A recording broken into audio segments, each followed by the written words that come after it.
Hello friends, అందరికీ నమస్కారం. Welcome back to our channel. Telangana రాష్ట్రంలో ఇప్పటికీ అసంపూరితంగా ఉన్నటువంటి డబుల్ బెడ్‌రూమ్ ఇళ్లను ఎప్పటినుంచి అర్హులైనటువంటి వాళ్ళకు పంపిణీ చేస్తారో, అలాగే ముందుగా ఏ కేటగిరీలో ఉన్నటువంటి వాళ్ళకు మొదట ప్రాధాన్యత ఇచ్చి పంపిణీ చేస్తారు అనే వివరాల గురించి చెప్తాను. దీంతో పాటుగా ఇప్పటివరకు రాష్ట్రంలో ఎవరైతే డబుల్ బెడ్‌రూమ్ ఇల్లు అనేటువంటి వాటిని పొంది ఉంటారో, వాళ్ళందరికీ కూడా ప్రభుత్వం ఇప్పుడు మరలా రీవెరిఫికేషన్ ప్రక్రియలైతే జరుపుతూ ఉంది. ఓకేనా? అయితే ఈ రీవెరిఫికేషన్ ప్రక్రియలనేటువంటివి ఎందుకు చేస్తుంది అంటే, మనకు పర్టిక్యులర్‌గా ఈ అర్హతలు కలిగినటువంటి వాళ్ళందరికీ కూడా ఇల్లనేటువంటి వాటిని రద్దు చేయబోతున్నారనమాట. సో, అది ఏ అర్హతలు కలిగినటువంటి వాళ్ళకు ఇళ్ళను రద్దు చేయబోతున్నారు, ఎందుకు రద్దు చేస్తున్నారు, ఈ వివరాల గురించి కూడా చెప్తాను. ఒకసారి జాగ్రత్తగా నేను చెప్పేటువంటి ఇన్ఫర్మేషన్‌ని గమనించండి. మీకు చాలా అంటే చాలా యూజ్‌ఫుల్ అయితే అవుతుంది ఖచ్చితంగా. మీ ఫ్యామిలీ, ఫ్రెండ్స్ అందరికీ కూడా షేర్ చేయండి. ఫస్ట్ టైమ్ ఛానల్ చూసేటువంటి వాళ్ళందరూ కూడా ఛానల్‌ని సబ్స్క్రైబ్ చేసుకునేసి పక్కనే ఉన్నటువంటి బెల్ ఐకాన్‌ని క్లిక్ చేసి ఆన్‌లో పెట్టుకోండి. ఒకసారి టెలిగ్రామ్ ఛానల్‌ని కూడా విజిట్ చేయండి. అందులో కూడా జాయిన్ అయితే అవ్వండి. మీకు యూజ్ అయ్యే ఇన్ఫర్మేషన్ అప్డేట్ అయితే చేస్తూ ఉంటాను. లేట్ చేయకుండా టాపిక్‌లో గనుక వచ్చేసినట్లయితే, మనకు రాష్ట్రంలో ఇప్పటివరకు ఈ యొక్క డబుల్ బెడ్‌రూమ్ ఇళ్లకు సంబంధించి కొన్ని కొన్ని జిల్లాల్లో ఒక 80, 90% వరకు నిర్మాణ పనులు పూర్తయినటువంటి వాటిని రిమైనింగ్ ఇంటి నిర్మాణం అనేది పూర్తి చేసి కొన్ని కొన్ని జిల్లాల వరకు మాత్రమే పంపిణీలైతే చేస్తున్నారనమాట. బట్ కొన్ని కొన్ని జిల్లాల్లో అలాగే పెండింగ్‌లోనే ఉన్నాయి డబుల్ బెడ్‌రూమ్ ఇళ్ళనేటివి. ఓకేనా? సో, అయితే ఇక్కడ చూడొచ్చు, డబుల్ బెడ్‌రూమ్ ఇళ్ళనేటువంటివి అప్పగించకపోతే ప్రత్యక్ష ఆందోళన చేస్తామని మాజీ ఎమ్మెల్యే బొల్లం మల్లయ్య యాదవ్ గారైతే పత్రికాముఖంగా అప్డేట్ అయితే రిలీజ్ చేశారు. వసతులు పూర్తి చేసి లబ్ధిదారులకు డబుల్ బెడ్‌రూమ్ ఇళ్ళనేటువంటివి అప్పగించకపోతే ప్రత్యక్ష ఆందోళనకు దిగుతామని ఈ విధంగా ప్రభుత్వానికి హెచ్చరికలైతే జారీ చేయడం జరిగిందనమాట. ఈయన నాయకులతో కలిసి వలస వచ్చినటువంటి కోదాడలో నివాసం ఏర్పరచుకున్నటువంటి 12 మంది కోతులవారి కుటుంబాలను ఆయన పరామర్శించడం జరిగింది. ప్రభుత్వం అధికారులతో కొట్లాడైన ఇళ్ళనేటువంటి వాటిని అప్పగిస్తామని వాళ్ళకి హామీ అనేదైతే ఇచ్చున్నారనమాట. ఓకేనా? ఈ కార్యక్రమంలో ఆయన వెంటనే స్థానిక నాయకులైనటువంటి వాళ్ళైతే ఉన్నారు. సో, ఇక్కడ మనకు ఫైనల్‌గా చూసినట్లయితే అసంపూరితంగా ఉన్నటువంటి వాళ్ళ ఇంటి నిర్మాణ పనులన్నిటిని కూడా పూర్తి చేసి నివాసం లేనటువంటి వాళ్ళందరికీ నివాసం కల్పించాలనైతే ఈయన ఆందోళన వ్యక్తం చేస్తూ ఉన్నారు. కొన్ని జిల్లాల్లో మాత్రము అసంపూరితంగా ఉన్నటువంటి వాటిని క్లియర్ చేసి పంపిణీ చేస్తున్నారు.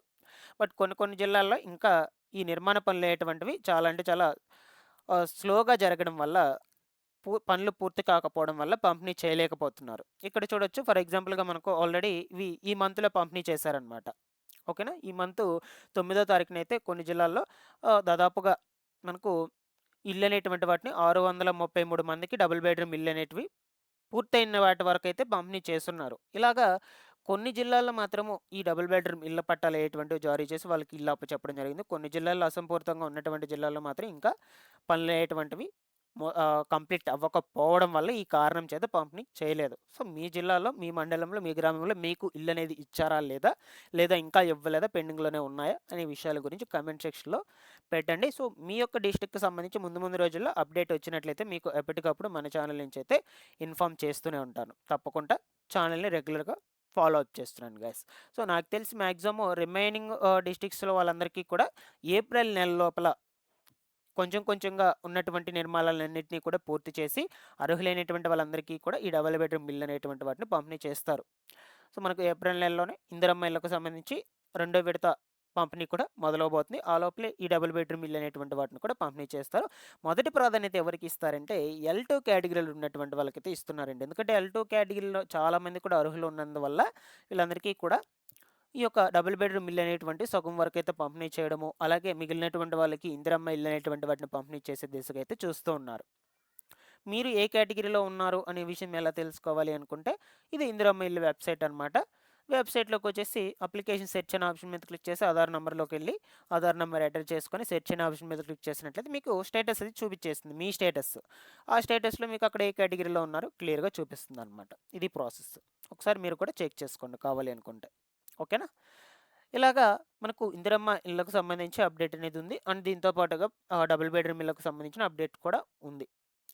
ఇక ఆల్రెడీ ఇప్పటివరకు ఎవరైతే రాష్ట్రంలో డబుల్ బెడ్‌రూమ్ ఇల్లు అనేటువంటి వాటిని పొంది ఉంటారో, సో, వీళ్ళందరికీ కూడా ప్రభుత్వం మరొకసారి రీవెరిఫికేషన్ ప్రక్రియలయితే జరుపుతుందనమాట.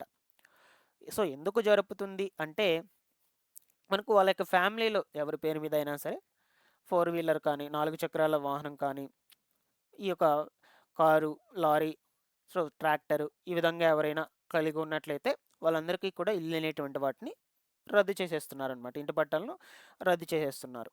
సో, ఈ విధంగా వాళ్ళకు ఈ వెరిఫికేషన్స్ అనేటువంటివైతే చేస్తూ ఉన్నారు. ఎవరైతే అనర్హులుగా తేలుతారో వాళ్ళందరికీ కూడా రద్దు చేసే యోచనలైతే చూస్తూ ఉన్నారు. అందువల్ల ఇప్పుడు మరలా రీవెరిఫికేషన్ ప్రక్రియలు అనేటువంటివైతే చేస్తూ ఉన్నారు. కాబట్టి ఈ రీవెరిఫికేషన్ ప్రక్రియలు అయిపోయాక అనర్హులుగా తేలినటువంటి వాళ్ళందరికీ కూడా ఇల్లు అనేటువంటివి తొలగించడం జరుగుతుంది. సో, డబుల్ బెడ్‌రూమ్ ఇళ్ళకు సంబంధించిన అప్డేట్స్ అనేటువంటివి ఇవ్వండి. ఎప్పటికప్పుడు మన ఛానల్ నుంచి మీకు ఇన్ఫార్మ్ అయితే చేస్తూ ఉంటాను. రెగ్యులర్‌గా ఫాలో అప్ చేస్తానండి. Thanks for watching this one.